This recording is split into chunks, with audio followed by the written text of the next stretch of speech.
musically is Polka, Chunk, and Joe Drunk. And wouldn't you know it, they all have the same birthday. They're all born on May 6th, 1 year apart, 80, 81, and 82.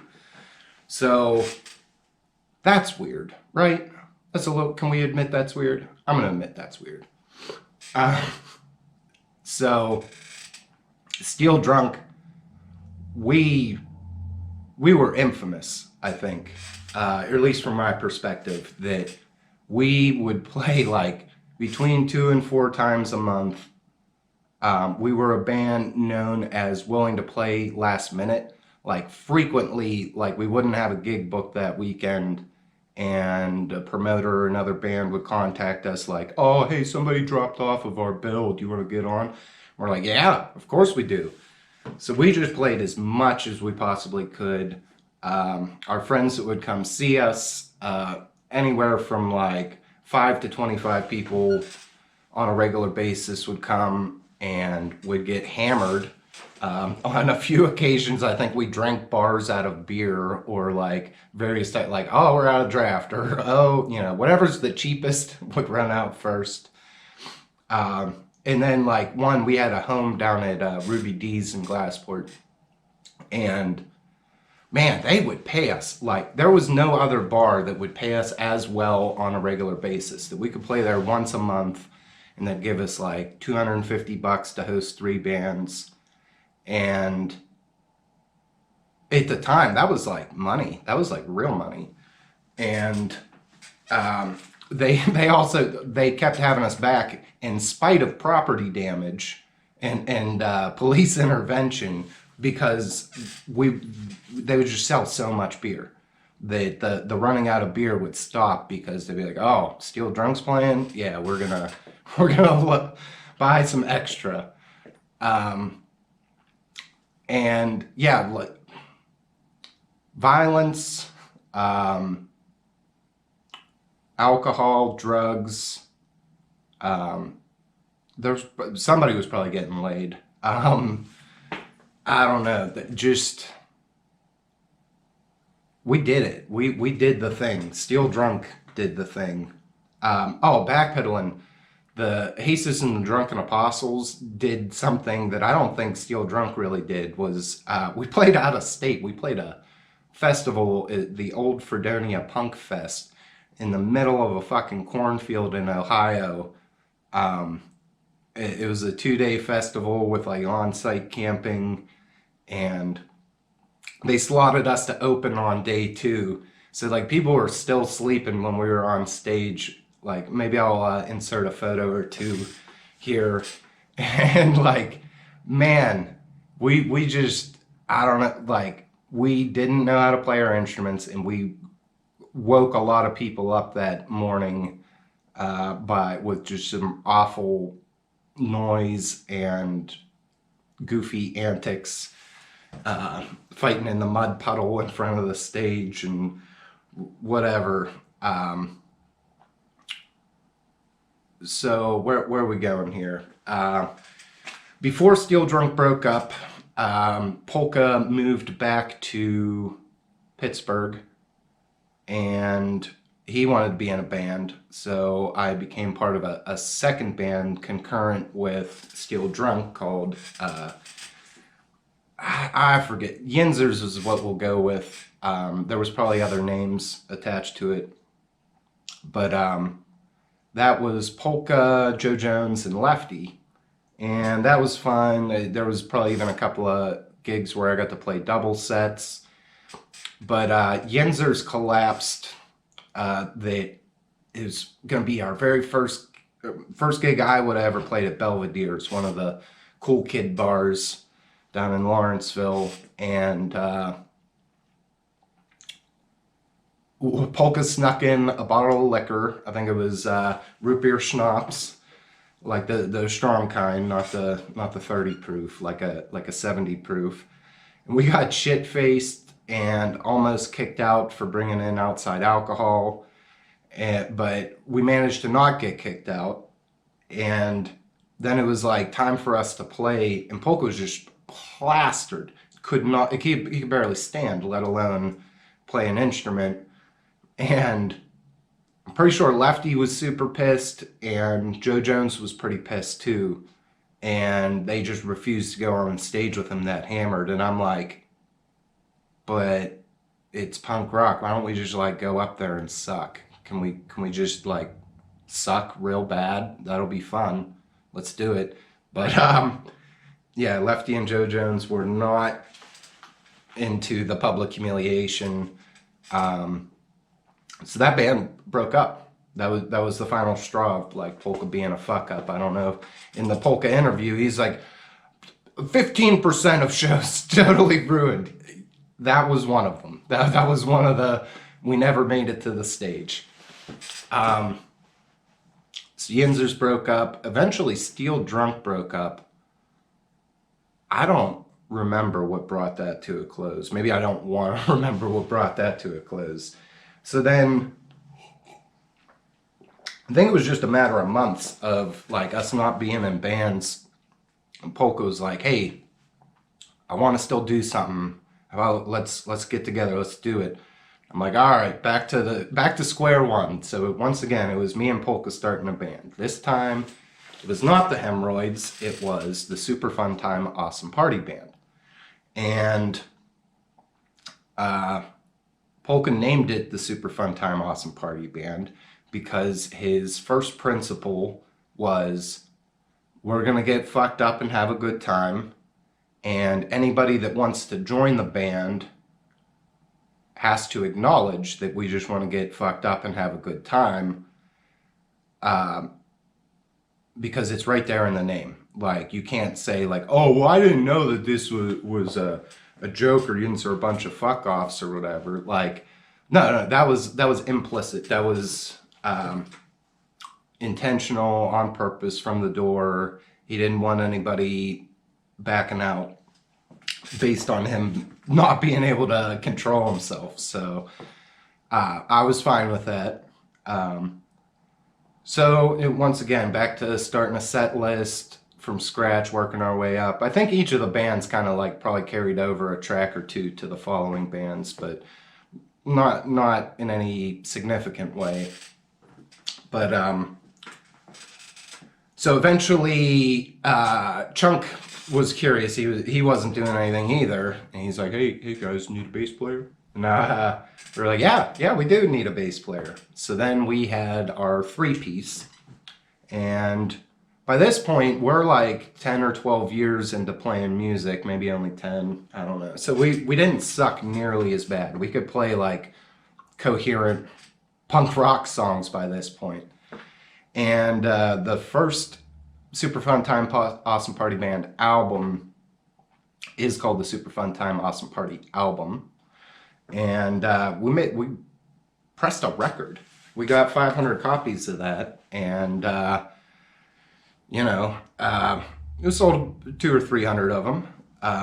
This is probably still sitting on 200 or 300 of them, but I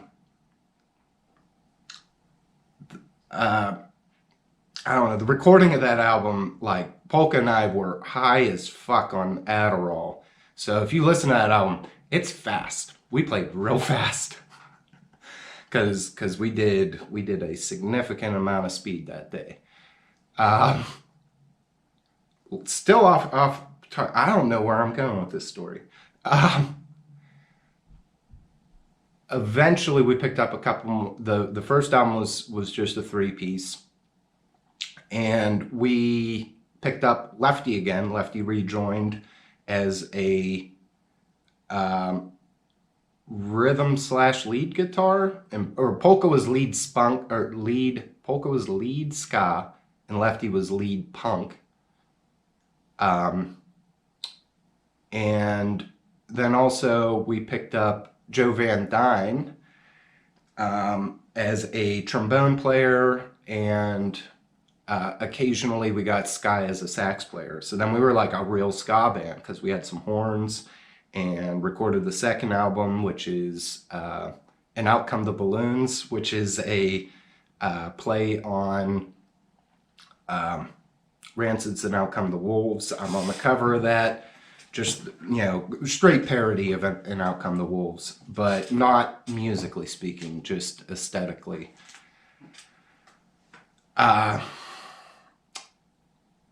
So over the years, early on, we mostly played with local acts, and occasionally we'd be able to pick up some touring bands here and there, but never like national acts. Like the touring bands weren't like headliners on anything. They were just other, peers. But eventually, with Super Fun Time Awesome Party Band, we started being able to open for the bands that we grew up listening to. Like, from the outset, my personal goal in punk rock was to be good enough in a band that we could open for the bands that we like so that we didn't have to pay admission. It wasn't about like making money or being famous or popular or whatever. It was a thing to do. We enjoyed going to shows. We went to shows before we played shows. And we're like, damn, wouldn't it be cool to like open for these bands and not have to pay to get in? So that was always my goal. And with Super Fun Time Awesome Party Band, we had achieved that goal. I don't know, like some of the acts like the Dwarves, the Murder Junkies, P-Lander Z, there was several bands in that tier that we were able to open for that was really cool. And the crowning moment was being able to open for Choking Victim. At the very start, that's who we were trying to emulate, and at the end, that's who we got to open for. Never in my wildest dreams did I think that was going to happen. Like, they had been broken up for years. They hadn't toured for like a decade or longer. And, their newer incarnations would tour, such as like Leftover Crack. But for Choking Victim to do a reunion tour and then us get to open on the Pittsburgh date, that was it. That was the largest crowd I ever played for. It was a sellout crowd, so maybe 500-600 people there, and it was just, I don't know, like by that point I was, I don't know if jaded or cynical is the right word, but like lost interest in, like, I no longer had any heroes or idols. So like seeing these dudes, I didn't even really bother talking to them. Like Stizza, didn't care at all. The drummer Squirt, I might have talked to him for 3 minutes or something, but it was more about, at that point, these guys were just my peers, not idols. And I didn't really care. I had much to say to them. But at no point in time were we ever like good. Or at least not in my opinion. I never learned how to play the drums. I never practiced on my own. By never, I mean like I might have spent a total of 5 hours in all those years practicing on my own time. That all of my practice came at band practice. And it was a social activity. Okay, so we've lost the way here. It was a culture. It was a thing that we did. And there was community. There were punk houses. We'd get together. Like there was the Drunk House and various places I had. There was Lincoln Way over in, I don't know, Wilson, and we did it. We had a community.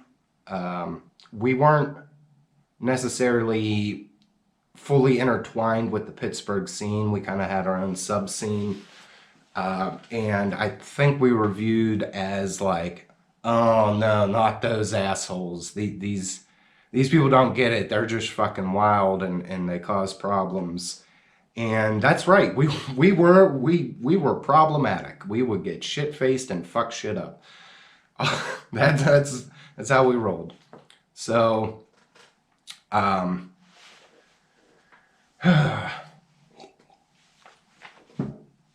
why am I spilling this all out here? That was our culture. Tying it back into the Graham Hancock thing. Whenever it came to like drugs or psychedelics or whatever, whenever you have a community, you could talk to people and ask ask for anecdotes like, "Hey man, you ever take acid before?" "Yeah." "Oh, what happened?" "Oh, that's cool. You got any advice?" That's culture. Like, and for Graham to say that that didn't exist is just, it's ignorant or what. Like, so I'm sure if he ever saw this, he'd be like, "Oh yeah, I kind of missed the boat on that one." But and then not having, whenever it comes to authority, like if somebody's like an authority on doing drugs or whatever, they have a very firm preconceived notion of what the right way and the wrong way is, and here I'm going to tell you how to do it, and I'm going to take your hand and walk you through this. Some people might need that, but I think we benefited from there being less specific guidance in our drug culture. So there's that. But